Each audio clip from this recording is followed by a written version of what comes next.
नमस्कार दोस्तों, कैसे हो आप लोग। आज हम लोग आरबीआई ग्रेड बी और आरबीआई ग्रेड ए इसके बारे में बात करेंगे कि कौन सा रिक्रूटमेंट पहले आ सकता है, या फिर आरबीआई ग्रेड ए आने का ज़्यादा चांसेस है या फिर आरबीआई ग्रेड बी आने का ज़्यादा चांसेस है। ये जो अभी मार्केट में चल रहा है, काफ़ी टीचर्स बोल रहे हैं कि आरबीआई ग्रेड ए आएगा, बी अभी डिले होगा, या फिर आरबीआई ग्रेड ए जो है वो अगले 3 महीने में आने वाला है। तो इस तरीके से काफ़ी सारा स्पेकुलेशन चल रहा है।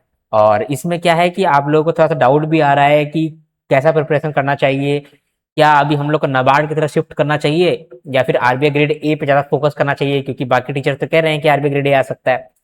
तो क्या सिनेरियो बन रहा है, डेटा क्या कहता है, रिसर्च क्या कहता है, स्पेकुलेशन क्या कहता है, इन सारे बातों को अगर डिस्कस करेंगे तो आपको क्लैरिटी होगा कि आपको पढ़ाई किस तरीके से करना है, आपको आगे किस तरह से बढ़ना है, अगर आप अपना प्लानिंग कर रहे हो या फिर अपना स्ट्रेटजी बना रहे हो। हम लोग सभी को ये मालूम है, इसमें कोई दो राय नहीं है कि आरबीआई के एग्जामिनेशन में स्ट्रेटजी बहुत मैटर करता है, बहुत मैटर करता है। तो स्ट्रेटजी बनाना ही पड़ेगा। कोई सा भी एग्जामिनेशन आने वाला है, ग्रेड ए या फिर ग्रेड बी, स्ट्रेटजी आपको बनाना पड़ेगा। इसीलिए जानना जरूरी होता है कि एग्जामिनेशन कब तक आ सक रहा है। अगर आपको मालूम चलेगा कि हाँ यार अगले 3 महीने में आने वाला है या फिर अगले 6 महीने में आने वाला है, तो आप अपना पहले स्ट्रैटेजी बनाओगे, फिर उस स्ट्रैटेजी को एग्जीक्यूट करोगे। ये सिंपल काम होता है। तो वही आज हम लोग समझने वाले हैं कि ग्रेड ए का कितना चांसेस है। चांसेस तो है ही, कितना चांसेस है और कैसे चांसेस है, ठीक है, और क्यों चांसेस है। ये तीन बातों को देखेंगे ग्रेड ए के लिए और ग्रेड बी के लिए भी देखेंगे। इन शॉर्ट में बोलूं तो ग्रेड बी का ज्यादा चांसेस है और ग्रेड बी जल्दी आ सकता है। ठीक है, हो सकता है कि आपको नोटिफिकेशन दिसंबर में ही दिख जाए और जनवरी में आपका एग्जामिनेशन हो जाए ग्रेड बी का, ये भी पॉसिबिलिटी है। तो समझते हैं इसको पूरे इस तरीके से, ठीक है। वीडियो स्टार्ट होने से पहले, कंटेंट को डिस्कस करने से पहले मैं थोड़ा सा माफी मांगना चाहूंगा, क्योंकि हमारा जो अभी सेटअप है वो बन ही रहा है। तो अभी आपको कुछ दिन तक, कुछ वीडियोस तक इस तरीके का बैकग्राउंड देखने को मिलेगा। उस पे आपका ध्यान ना जाए, कंटेंट पे ध्यान जाए तो ज्यादा अच्छा रहेगा, है ना। चलो अभी हम लोग आगे बढ़ते हैं और देखते हैं कि कुछ कुछ फैक्ट है, उन फैक्ट्स पे ही डिसाइड हम लोग कर पाएंगे कि आरबीआई ग्रेड ए आने का चांसेस है या फिर बी आने का चांसेस है। ठीक है, इनसाइडर इन्फॉर्मेशन नहीं बोल रहा हूं मैं, ठीक है, या फिर कोई सोर्स का डेटा मैं नहीं यहाँ पर बोल रहा हूँ। जो फैक्ट्स अभी दिख रहे हैं उन फैक्ट्स के आधार पर मैं बोल रहा हूँ। ठीक है, इसके बाद फिर हम लोग समझेंगे कि आरबीआई ग्रेड बी पे किस तरीके पे हम लोग को फोकस करना है। ठीक है, रास्ता कौन सा चुनना है। अभी आपके पास दो रास्ता बन रहा होगा, तीन रास्ता बन रहा होगा इनफैक्ट अभी आपके पास। एक आपका रास्ता बन रहा होगा आरबीआई ग्रेड बी का 2027, ठीक है, आरबीआई 2027। एक रास्ता आपका बन रहा है आरबीआई, नहीं, एक रास्ता आपका बन रहा है नाबार्ड, ठीक है, नाबार्ड या फिर सेबी। ठीक है, और एक तीसरा रास्ता भी बन रहा है, तीसरा रास्ता बन रहा है आपका ग्रेड ए का। ठीक है, मानो या ना मानो अगला 6 महीना आपका बहुत बिजी होने वाला है, बहुत बिजी होने वाला है, क्योंकि आपको नाबार्ड और सेबी एग्जामिनेशन का भी नोटिफिकेशन दिख जाएगा। ग्रेड ए का भी कुछ कुछ चांसेस तो है, तो वो भी दिख सकता है, ज्यादा चांसेस नहीं है लेकिन चांसेस तो है। और आरबीआई 2027 जो है वो जल्दी दिखने वाला है। जल्दी का मतलब बहुत जल्दी दिखेगा। हो सकता है 2027 में आपको जनवरी फरवरी में दिख जाए और आपके पास समय नहीं रहेगा तैयारी करने का। ठीक है, तो आपका अगला 6 महीने या 7 महीना काफी बिजी होने वाला है। ठीक है, ये मैं आपको पहले बता दे रहा हूँ। अब कुछ फैक्ट्स पे बात करते हैं। आरबीआई ग्रेड ए का जैसे स्पेकुलेशन आया है कि आरबीआई ग्रेड ए आएगा, तो ये क्यों आया है, क्यों ऐसे लोगों को लग रहा है कि नहीं आरबीआई ग्रेड ए आने के चांसेस है तो अब पढ़ाई करना पड़ेगा। ठीक है, या इस पे बात क्यों चालू हुआ। चालू इसलिए हुआ क्योंकि आरबीआई और जो एम्प्लॉय एसोसिएशन होता है, एम्प्लॉय यूनियन होता है, उसके सेटलमेंट में ही एक चीज लिखा हुआ था कि आरबीआई में resume direct recruitment of grade A officers at any time based on it's requirement. ठीक है, जब भी एम्प्लॉय यूनियन और आरबीआई के बीच में जो सेटलमेंट हुआ था, उस डॉक्यूमेंट में लिखा हुआ था कि रिजर्व बैंक ऑफ इंडिया यानी कि आरबीआई जो है वो ग्रेड ए का डायरेक्ट रिक्रूटमेंट कर सकता है, लेकिन कब करेगा ये बात नहीं कहा गया था, लेकिन कर सकता है। तो इसीलिए यहां से हम लोगों का एक पॉइंट निकल के आया कि ग्रेड ए का नोटिफिकेशन आ सकता है। ठीक है, लेकिन तुरंत तो दिखा नहीं, ग्रेड बी का ही नोटिफिकेशन आया। लेकिन ग्रेड बी का जो नोटिफिकेशन है वो नोटिफिकेशन में कम वैकेंसी दिखने लगा, वैकेंसी कम होने लगा। और इस साल जो है कम वैकेंसी के साथ अर्ली नोटिफिकेशन आया, यानी कि पहले ही ले लिया है एग्जामिनेशन और कम वैकेंसी के साथ। आपके दिमाग में आएगा अगर उसको कम वैकेंसी लाना था, अगर आरबीआई को कम वैकेंसी लाना था तो अपना नॉर्मल मई जून जुलाई में नोटिफिकेशन लाता, लेकिन जल्दी नोटिफिकेशन लाने का क्या दरकार था। ठीक है, तो ऐसा हो सकता है कि ग्रेड ए जो है वो आने वाला हो आपका जुलाई अगस्त सितंबर के बीच में, इसीलिए आपका ग्रेड बी पहले आ गया। ये एक पॉसिबिलिटी है। अब पॉसिबिलिटी यानी कि एक्सपेक्टेशन, एक्सपेक्टेशन का मतलब कि ये ऑफिशियल नहीं है। तो इतना समझ लेना कि आज हम लोग यहाँ जो बात कर रहे हैं ये एक्सपेक्टेशन पे बात कर रहे हैं। ठीक है, यहाँ पर लिखते हैं, लिख देता हूँ मैं आपको एक्सपेक्टेशन। इस बात को ध्यान रखना, एक्सपेक्टेशन का मतलब होता है कि मुझे क्या लगता है, बाकी का डेटा को देख करके मुझे क्या लग रहा है, ये है एक्सपेक्टेशन। ये कोई ऑफिशियल नोटिफिकेशन नहीं है, ऑफिशियल कोई भी अनाउंसमेंट नहीं है। बेस्ड ऑन द डेटा हम लोग ये एक्सपेक्ट कर रहे हैं कि ग्रेड ए होने का चांसेस है, ग्रेड बी होने का चांसेस है, या फिर दोनों होने का चांसेस है, कौन सा पहले होने का चांसेस है, इसके बारे में हम लोग डिस्कस कर रहे हैं, ताकि हम लोग अपना प्रिपरेशन कर सकें, हम लोग अपना स्ट्रेटजी बना सके। क्योंकि बिना स्ट्रेटजी का आप ग्रेड ए नहीं क्लियर कर सकते हो या फिर ग्रेड बी क्लियर नहीं कर सकते हो। बिना स्ट्रेटजी में आप जाकर के मुंह की खाओगे। ओके, ये आप समझ चुके होंगे। चलो, तो पहला बात तो ये कि आरबीआई ग्रेड बी का जो 2027 हुआ, ये जल्दी हो गया और अर्ली नोटिफिकेशन हो गया। तो दो यहां पर पॉसिबिलिटी बनता है। एक पॉसिबिलिटी बनता है कि आपका ग्रेड ए होने वाला है। ठीक है, ज्यादा चांसेस है कि ग्रेड ए हो सकता है आपका इन नेक्स्ट 3 to 4 मंथ आपका ग्रेड ए आ सकता है, या फिर आपका ग्रेड बी जो है वो जल्दी आ सकता है।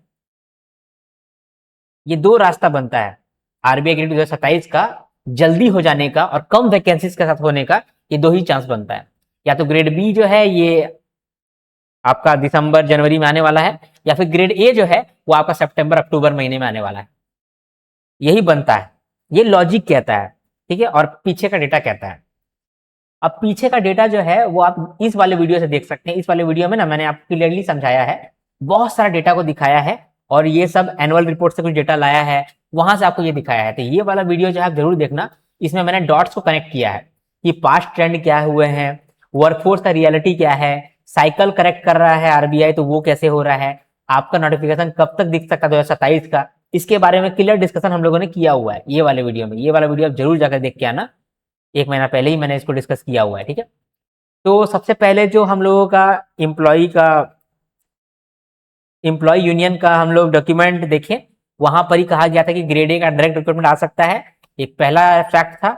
दूसरा जो है आरबीआई ग्रेड 2027 जो है वो जल्दी आ गया, सॉरी 2026 जो है जल्दी आ गया और कम वैकेंसी के साथ आया। तो इसका मतलब कि जो आरबीआई ग्रेड 2027 होने वाला है वो भी जल्दी आने वाला है। ठीक है, या फिर आरबीआई ग्रेड ए आ सकता है। ठीक है, आरबीआई एनुअल रिपोर्ट कह रहा है कि पिछले 5 सालों में आरबीआई में सबसे कम वर्कफोर्स है अभी, और जो सबसे कम वर्कफोर्स है उसमें जो ऑफिसर्स हैं, क्लास 1 ऑफिसर्स हैं, उनका संख्या थोड़ा सा बढ़ा है। इसका मेन कारण ये है कि आरबीआई के अंदर जो है वो एआई रिलेटेड बहुत काम हो रहा है, एआई रिलेटेड रिस्ट्रक्चरिंग हो रहा है, जिसके वजह से आपका जो वर्कफोर्स है वो बेटर होना चाहिए, वर्कफोर्स का ट्रेनिंग होना चाहिए। और आप देखोगे कि वर्कफोर्स का ट्रेनिंग पे भी खर्चा हुआ है। जब आप आरबीआई एनुअल रिपोर्ट देखोगे ना तो वहां आपको दिखेगा कि आरबीआई के जो वर्कफोर्स है उसका ट्रेनिंग पे एक्सपेंस बढ़ा है, ये कहा गया है एनुअल रिपोर्ट में। फिर कहा गया है कि ऑफिसर्स का संख्या बढ़ा है, ऑफिसर्स का संख्या बढ़ा है, लेकिन ओवरऑल जो है ओवरऑल घटा है, ओवरऑल वर्कफोर्स घटा है लेकिन ऑफिसर्स बढ़ा है। इसका क्लियर मतलब जानते हैं? इसका क्लियर मतलब क्या है? इसका क्लियर मतलब है कि ज्यादा ऑफिसर्स को ये लेकर के आना चाहता है। तो ऑफिसर्स में ही आरबीआई ग्रेड ए का भी पॉसिबिलिटी बनता है कि आरबीआई ग्रेड ए भी आए और आरबीआई ग्रेड बी भी आए, तभी तो वो ऑफिसर्स का पूल बढ़ा कर पाएगा।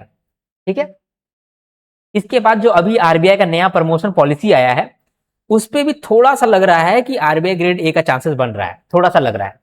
यानी बहुत सारा डेटा जो है वो थोड़ा थोड़ा हिंट कर रहा है आरबीआई ग्रेड ए के बारे में, ज्यादा हिंट नहीं कर रहा है, थोड़ा थोड़ा हिंट कर रहा है। तो हम लोग ये पक्का भी नहीं बोल सकते हैं, 90% चांसेस 80% चांसेस नहीं बोल सकते हैं, लेकिन पॉसिबिलिटी को कैंसिल आउट भी नहीं कर सकते, बात ये है।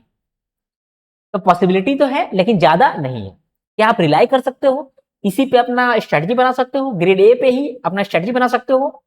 शायद नहीं। ठीक है, मैं नहीं बोलूंगा कि आप ग्रेड ए को लेकर के प्रायोरिटी बेसिस पे अपना प्रिपरेशन को अलाइन कर दो, नहीं।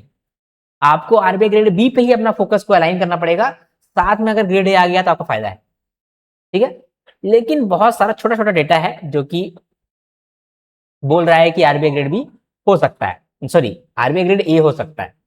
ओके, इसके बाद एफएसआर और एनुअल रिपोर्ट, ये भी यही बात कहता है कि एआई का एक्सपेंशन हो रहा है आरबीआई के अंदर। उसका कारण ये है कि आप देखे भी होंगे उत्कर्ष 2019, उसके बाद आप देखे होंगे फ्री एआई फ्रेमवर्क। तो बहुत सारा इंटरनल काम हो रहा है एआई को लेकर के। आप ये वाला वीडियो देखना, आपको ये वाला वीडियो में ना बहुत क्लैरिटी से मैंने आपको समझाया है। ठीक है, ये वाला वीडियो आप जरूर देखना, इसमें बहुत सारा मैंने डेटा को लाया है और समझाया है आपको, जरूर देखना इसको, ठीक है। इसके बाद डिपार्टमेंट्स को भी स्ट्रक्चर किया जा रहा है, रीस्ट्रक्चर किया जा रहा है।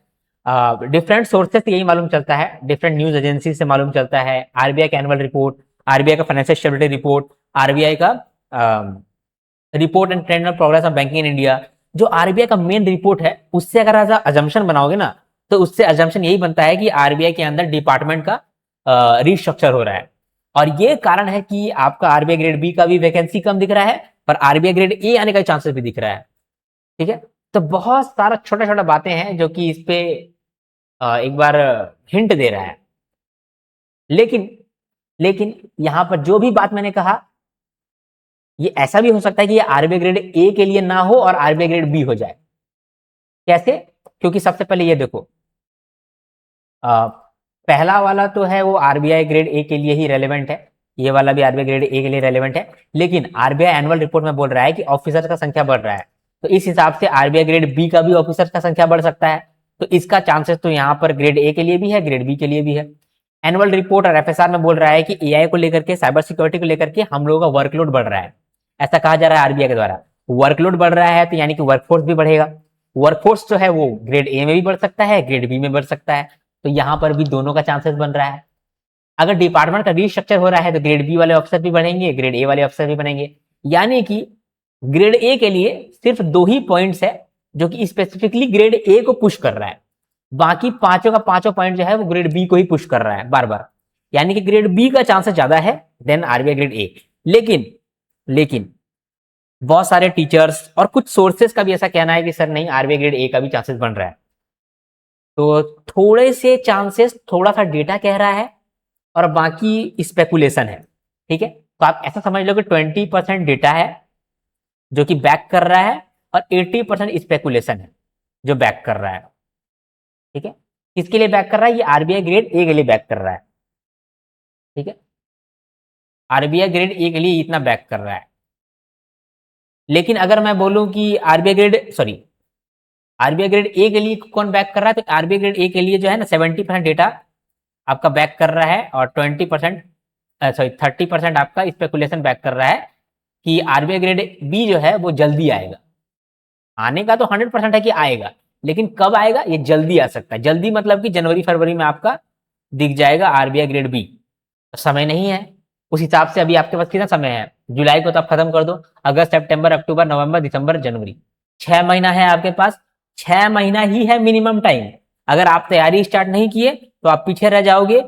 आरबीआई ग्रेड बी को इजी मत समझो दोस्तों, आरबीआई ग्रेड बी डिफिकल्ट है। लेकिन अगर आप स्ट्रेटजी फॉलो करोगे तो इजी है, अदरवाइज बहुत डिफिकल्ट है। ठीक है, तो ये जितना भी पॉइंट मैंने बोला ये आरबीआई ग्रेड 2027 को भी प्रमोट करता है और इसी को हिंट ज्यादा करता है। ठीक है, तो इसके लिए फिर आपको ये वाला वीडियो देखना पड़ेगा। इसमें मैंने आपको क्लियरली बताया कि एग्जामिनेशन कब तक आ सकता है और क्या चांसेस है। स्ट्रेटजी जो है वो बहुत जरूरी होता है, इसके लिए मैंने रोड मैप वीडियो भी डाला हुआ है, आप वो वीडियो भी जरूर देखना। आप जाना प्लेलिस्ट के अंदर और आप देखना RBI grade B strategy, RBI grade B 2027 strategy, और वहां पर आपको मिल जाएगा रोड मैप का वीडियो। ठीक है, इस प्लेलिस्ट के अंदर जाना। ओके, मेरा सजेशन क्या रहेगा? मेरा सजेशन रहेगा कि आप आरबीआई ग्रेड बी 2027 के लिए ही प्रिपेयर करो। आरबीआई ग्रेड बी के लिए प्रिपेयर करो, आरबीआई ग्रेड ए के लिए प्रिपेयर मत करो, क्योंकि स्पेकुलेशन पे बेस्ड आप तैयारी नहीं कर सकते हो। लेकिन अगर आप आरबीआई ग्रेड बी का तैयारी करोगे तो स्पेकुलेशन भी आपका फायदा हो सकता है, अगर स्पेकुलेशन सच्चा हो जाता है तो। ठीक है, तो बेटर और बुद्धि वाला दिमाग तो ये कहता है कि आरबीआई ग्रेड 2027 का ही प्रिपरेशन करो, वही आपका मदद करने वाला है। और अभी से स्टार्ट करो, अगर डिले करोगे तो फिर फंसोगे। जिस तरीके से आपने इस साल गड़बड़ घोटाला किया है अगले साल भी कर सकते हो। तो शुरुआत से करोगे तो आप बेटर प्रिपेयर्ड रहोगे। आरबीआई ग्रेड 2027 जो है वो सिर्फ 6 से 7 मंथ ही बचा हुआ है। अब ये 6 से 7 मंथ में आपको प्रिपरेशन करना पड़ेगा, और ये मानो तो कम समय है, बहुत समय नहीं है, कम समय है। आपको रोड मैप पे जाना पड़ेगा, एक बार रोड मैप आप देखो, आपको क्लियरली समझ में आएगा। अगर आरबीआई ग्रेड ए आता भी है तो ये आपके लिए बोनस हो जाएगा, लेकिन आप आरबीआई ग्रेड ए को लेकर के अपना स्ट्रेटजी मत बनाओ। आरबीआई ग्रेड ए के लिए आप बैठे मत रहो, मेरा ये कहना रहेगा। ठीक है, हालांकि ग्रेड ए का चांसेस तो है और अच्छा चांसेस है। यहाँ तो मैंने बोला कि 20% चांसेस तो है, 20% डेटा बोल रहा है, ये इसका इसका ये अच्छा चांसेस है। लेकिन मैं ये नहीं बोलूंगा कि इस पे ही आप टिके रहो, इसी पे आप अपना फोकस रखो। आप फोकस रखो आरबीआई ग्रेड बी पे एज अ होल, अगर आप सीरियस हो आरबीआई ग्रेड बी में जाने के लिए। लेकिन अगर आप सीरियस नहीं हो, आप इन जनरल तैयारी कर रहे हो, तो नाबार्ड पे फोकस करो और थोड़ा बहुत आरबीआई ग्रेड ए पे फोकस कर लेना। ठीक है, लेकिन सिर्फ आरबीआई ग्रेड ए पे रिलाई नहीं करो, ये मेरा कहने का मतलब है, और ये इसीलिए वीडियो लाया है मैंने। ठीक है, ठीक है, ग्रेड ए आ सकता है, चांसेस है। ठीक है, लेकिन आप तैयारी करो ग्रेड बी के लिए, आपका ग्रेड ए भी हो जाएगा, और वही सबसे बेटर और स्मार्ट अप्रोच होने वाला है। ठीक है, यहाँ पर मैं वीडियो को अंत करना चाहूंगा। ये हमारे कोर्सेज हैं, मेंटरशिप कोर्स है हमारा 2027 के लिए, और स्मार्ट को 2027 के लिए है। ठीक है, इसमें आप इनरोलमेंट ले सकते हो। डिस्काउंट्स के लिए आपको व्हाट्सएप करना पड़ेगा 2 नंबर पे, 8340613896 पे, और 9608906135 पे। ठीक है, हमारे टीम मैनेजर श्रेया आपसे बात करेंगी और आपको डिस्काउंट्स वगैरह प्रोवाइड करा देंगी। ओके, चलो अब हम लोग इस वीडियो को अंत करेंगे। इन्फॉर्म्ड रहो और स्मार्ट तरीके से तैयारी करो। वीडियो को जरूर लाइक कर दो दोस्तों, आपके लाइक के भरोसे बैठा हुआ हूँ। आपका एक पॉजिटिव कमेंट मेरा दिन बना देता है, तो जरूर कमेंट करना और शेयर करो वीडियो को, और सब्सक्राइब करके रखो, आपको बहुत बेनिफिट मिलेगा आगे आने वाली वीडियोज में। चलो अब लोग मिलते हैं नेक्स्ट वीडियो में, तब तक के लिए हर हर महादेव, शंभू शंकर, जय हिंद, जय भारत।